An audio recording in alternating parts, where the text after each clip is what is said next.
Hi friends, ఈరోజైతే మాకు చేలో వచ్చేసరికి చెరుకు తీస్తున్నారు ఫ్రెండ్స్. చెరుకు అంటే ఏం కాదు, ఇప్పుడైతే పూత మీద ఉంటుంది కదా, డిసెంబర్ నెలలో పూత మీద ఉంటుందని చెప్పి చివర వాల్ మండలాల్లో కొడుతున్నారు. చెరుకు తీయడానికి అయితే జనం వచ్చారు ఫ్రెండ్స్.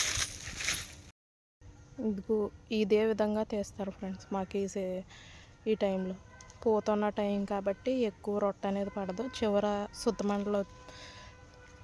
చివరి సుత్తలు మాత్రం కట్ చేస్తారు, కత్తితోటి కట్ చేస్తారు ఫ్రెండ్స్.